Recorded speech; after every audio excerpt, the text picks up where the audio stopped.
Hello there, KSA Adam Nogueira here. Wanted to jump on real quick and share 12 tips with you about negotiating the offer on your new home. So you want to keep in mind, first step would be to get with your local real estate agent, have that buyer consultation, and that way he can inform you as to what market you're in. There's three different markets. It could be a buyer, seller, or a balanced market, and depending on which market you're in, it's going to really dictate how the buyer process is going to go as far as making offers. So that's step one. First tip. You're going to want to get your finances in order.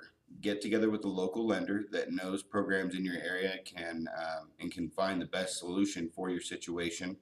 I recommend Justin Grable to all my clients. He's with Loan Depot, but if you do get with your local real estate agent, they will definitely have some good recommendations for you as far as who to go with, as far as a local lender versus somebody with from a big bank. The nice thing about working with a local lender is they'll answer their phone, first of all, but not only that, they don't leave at 5:30. They'll keep, in communication with you after hours or on the weekend, which is great for us on the real estate side, but also for you. If you ever have any questions, you can get those questions answered, and it's not revolving around business days. Um, so that's step one. To get all your finances to the lender to get the prequal, really it really comes down to how quickly you can move to get him that information. What you're going to need is 2 years bank statements or W-2s, excuse me, 2 years tax returns. You're going to need proof of employment, and you're also going to need to run your credit. And then as soon as you get those items to your local lender, they should be able to get you a pre-qual within about 30 minutes. All right, number two, do the math before you pass on a home. So if it is more of a seller's market, for instance, and let's say the purchase price of the home is $399 and your offer is $395, but there's multiple offers and odds are good they're probably offering full price, get with your lender and check to see what $4,000 is going to look like on your monthly payment. And it may not be that big of a deal, and you don't want to let something like that dictate the rest of your purchase process or hold you up. So get in touch with your lender and they can answer those questions for you.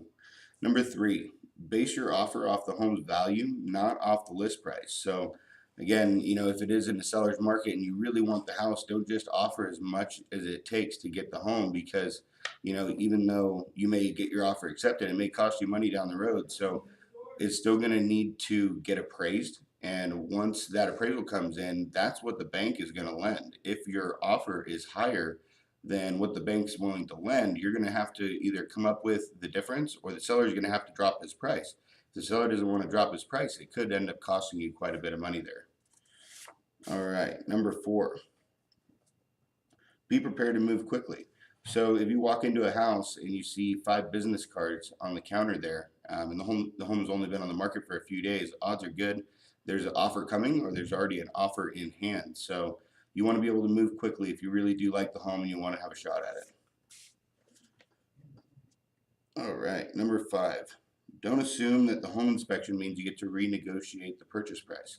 So the home inspection is meant to give you an opportunity to request any kind of health and safety repairs. So the seller doesn't have to, accommodate those. Like I said, it is a request. So if you if you are looking at what you are comfortable paying for the home as is, you want to make sure you write that offer up front, and then don't be surprised if the seller's not willing to give you thousands off in the request for repairs. Like I said, they want to make sure you have a safe home to go into, but you're not going to get to renegotiate the purchase price.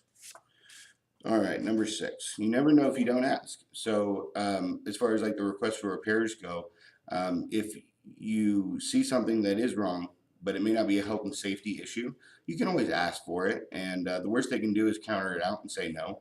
And same for more of a buyer's market. If the property has been on the market for 70, 80, 90 days, you never know. You can write an offer a little under what they're asking and see what they say. Can't hurt to ask. All right, number 7, why is the seller moving? That's a huge negotiation tactic if you can understand why the motivation or what the motivation of the seller is. Let's say they're looking to do new construction and their home's not going to be completed for 3 months. Well, you can go ahead and offer them a lease back, which allows them to stay in the home. You'll actually close on the home and then rent it back to them for the remaining time for that home to be completed.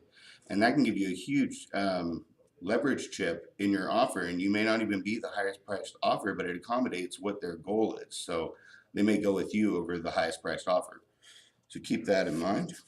All right, number 8, Google everything. So really try and do your research on the seller as much as you can before you write the offer. See if you can find out if the home's in default or in pre-foreclosure, and that can give you some good negotiation power as well. Number 9, expect to compromise. So the seller wants their price. Obviously, you want to try and get the best price possible. Somewhere in the middle is that middle ground, and where you have to try and find a win-win situation for everybody. So, just go in knowing that you're going to have to give a little to get a little, but, that's really just as far as the terms go, trying to make the terms work best for your situation and for the sellers as well. All right, number 10. Don't get hung up on the little things. So if you walk into a house and you love the layout, it's got everything you're looking for except you hate the paint on the walls. Well, you can change the paint down the road. It's not like a rental. You can, make it your own. It's just something that you do over time, and that's what really makes it that home, gives it that home feeling, anyway. So, don't get hung up on the little things, and try and look past it because those are little details over a long period of time. All right, number 11. Remember that the terms can be more important than the price.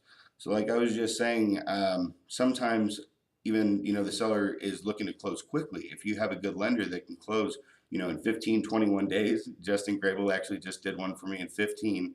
That can be a huge negotiation chip in your pocket that you can leverage and say, hey, look, we're ready to go. We can close in 15 to 21 days, whatever works for you, and get it done. 15 is a little short. I wouldn't make Justin do that one every time, but definitely write in for 21. All right, and number 12, write a personal letter to the seller. That really does make a big difference when you're competing with multiple other offers. Tell them about yourself, about your family, and how this home is going to affect you guys moving forward, and how much you're going to love it. Well, that is my 12 tips for you today. If you do ever have any questions, feel free to reach out to me. I'd love to help. Again, KSA Adam Nogueira here. Have a great day.